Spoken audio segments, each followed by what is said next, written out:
Olá, investidor e investidora de todo mundo. Aqui é o canal Dica de hoje. Semana passada a gente fez um vídeo falando sobre uma possível crise mundial, uma crise que assolaria todo o planeta. Então eu recebi algumas perguntas falando se valia a pena a gente investir em ouro nesse momento.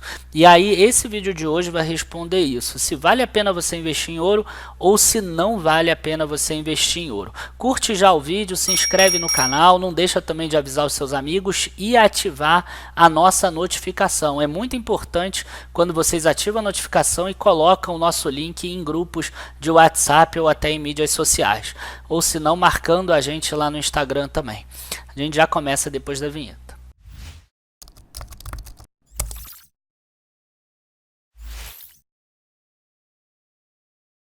Bom, por que muita gente tem falado que quer investir em ouro? As pessoas elas olham esse gráfico aqui do ouro 250 gramas, que é o código OZ1D, que inclusive é cadastrado aí na Bovespa, ele é registrado, você conseguiria comprar do teu próprio home broker, e você vê que ele subiu 49% nos últimos 5 anos. Aí a pessoa cresce o olho e resolve querer investir, por exemplo, em ouro. Tá? Também é importante a gente visualizar que nos últimos 4 anos anteriores, né, de 2015 a 2018, mais ou menos, até o início de 2019, a gente vê que o ouro ficou aí entre 120 e 140 reais, né, esse contrato de ouro 250 gramas. Ainda existem outros dois contratos menores que são menos líquidos, o OZ2D e o OZ3D, mas vamos seguir aqui no OZ1D. E nos últimos 6 meses subiu pra caramba, praticamente todos os 49% foram nos últimos 6 meses. E aí a pessoa ela vê encantada essa rentabilidade e ela pensa se vale a pena ou não investir em ouro.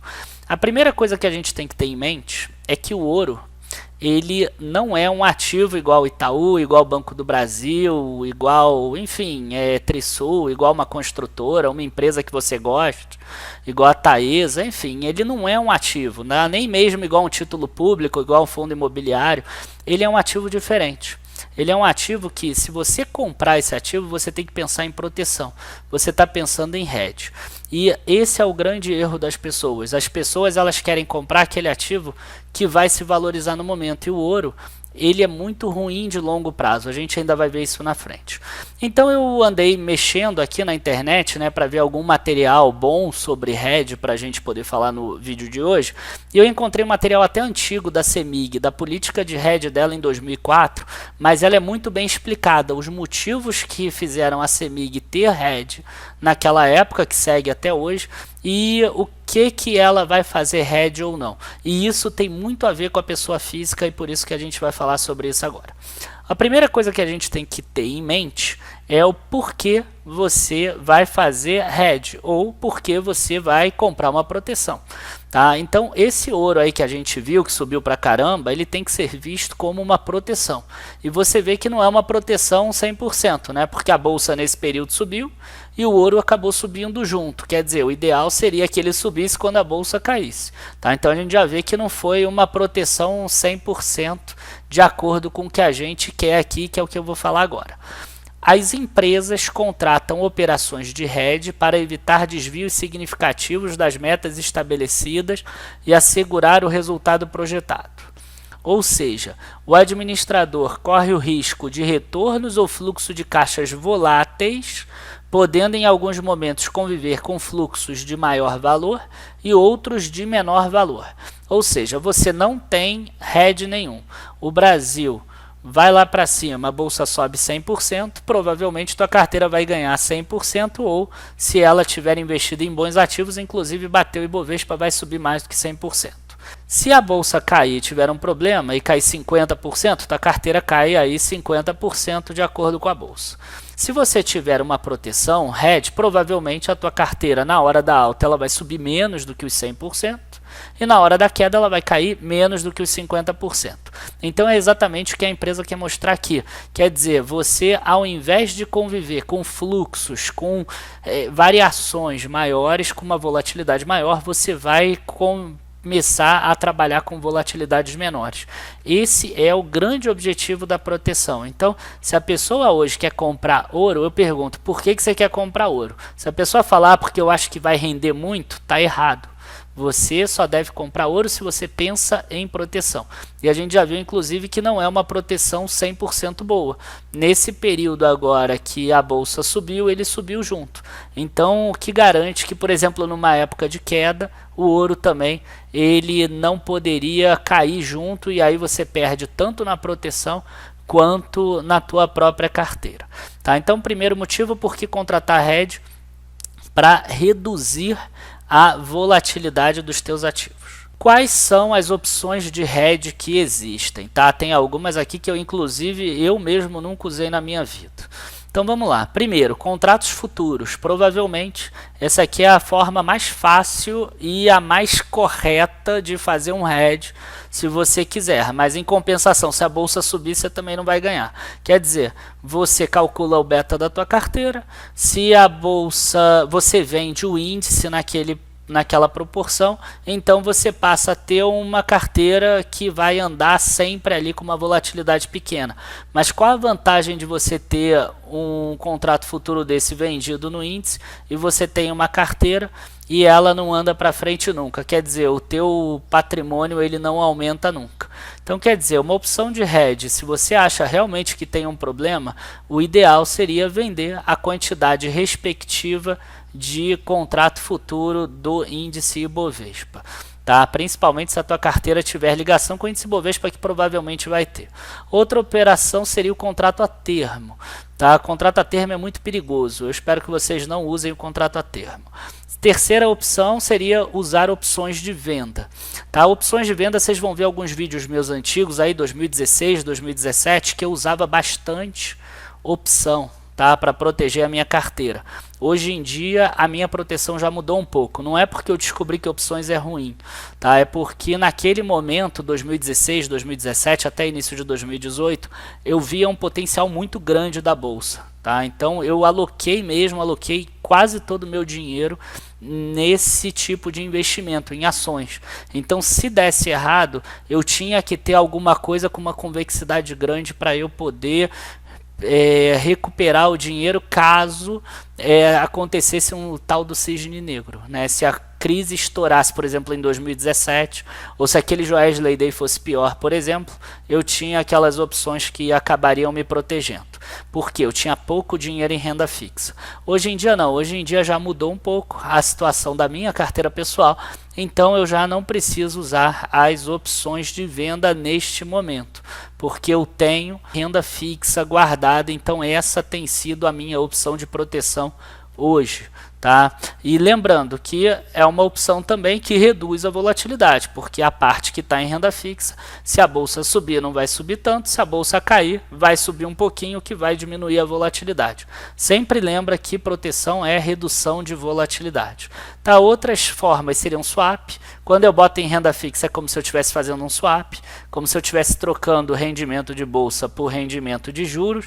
A gente tem aqui o ouro, que a gente está falando no vídeo de hoje, e às vezes até um hedge natural, né? Isso aqui seria mais normal se a pessoa tivesse alguns ganhos em dólar, se o salário dela fosse pago em dólar.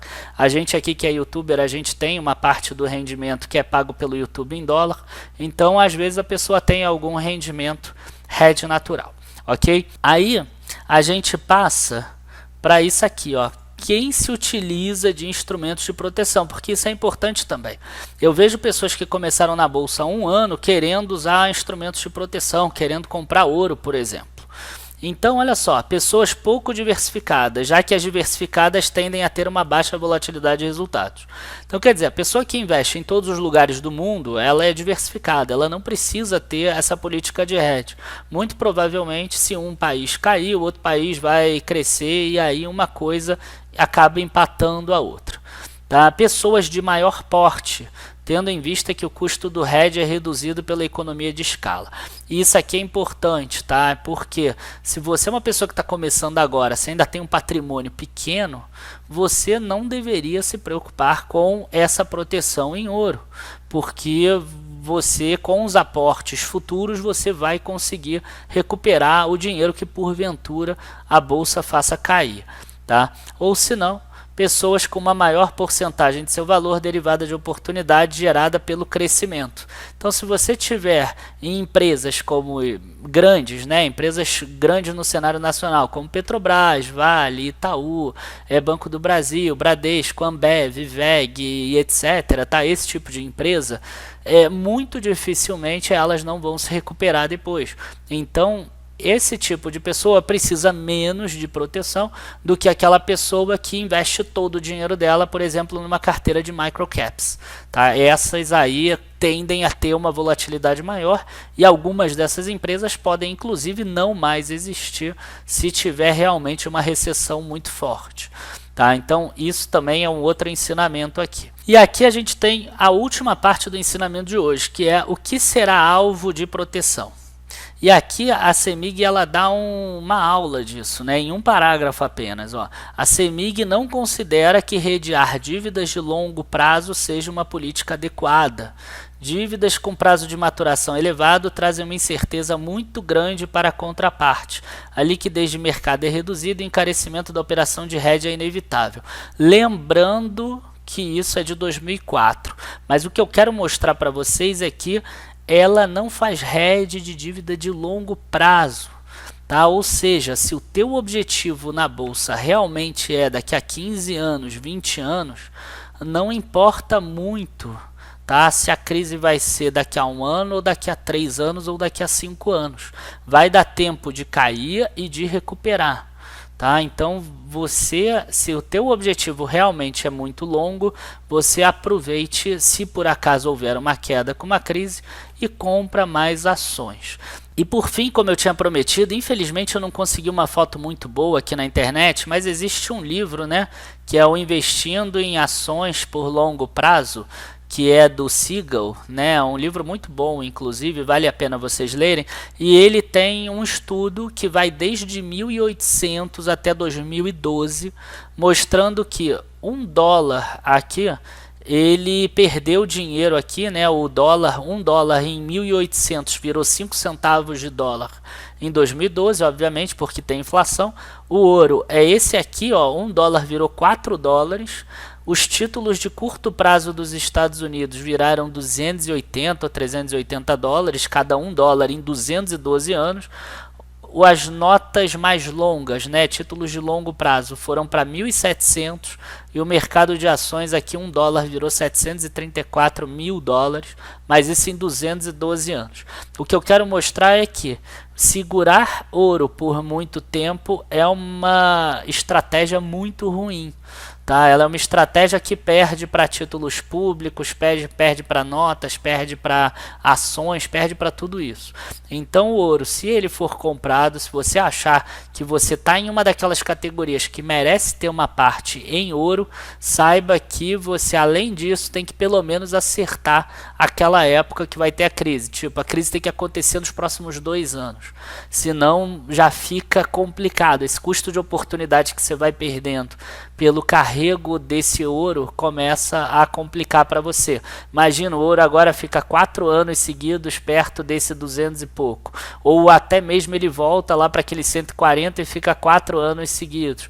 Então é aquela coisa, tá? Precisaria acertar ou entender, como eu falei no início, que é apenas para redução da volatilidade. Mas para redução da volatilidade eu prefiro usar a renda fixa quando você tem dinheiro para colocar. Se você tiver pouco dinheiro para colocar e tiver muito alocado em bolsa, eu prefiro as opções de venda fora do dinheiro, como está lá no livro do Taleb. Enfim, pessoal, muito obrigado a todos por estarem assistindo essa aula de hoje. Eu sei que ficou um pouco técnica, eu sei que as pessoas queriam uma resposta sim ou não, mas infelizmente as coisas dependem de cada um. Tá? Cada pessoa tem uma propensão ao risco, uma aversão a risco, cada pessoa está em um ponto da formação de patrimônio. Aquela pessoa de 25 anos talvez ache uma bobagem a proteção, aquela pessoa de 60 anos que pretende usar já esse dinheiro para a aposentadoria dela já está numa situação diferente. Então cada pessoa tem uma estratégia diferente, inclusive você que está me vendo, que é novo ainda, provavelmente no futuro a tua estratégia vai mudar também, tá? Você deve perceber isso. Enfim, pessoal, obrigado a todos. Não deixem de olhar lá sempre o nosso site, o www.dicadehoje7.com, e a nossa área de membros, areademembros.dicadehoje7.com, que se cadastrando no pop-up você recebe o link, né, de acesso, recebe o login e senha para acessar 2 das carteiras calculadas de forma gratuita como membro bronze. Obrigado a todos e até a próxima. Bom final de semana. Tchau, tchau.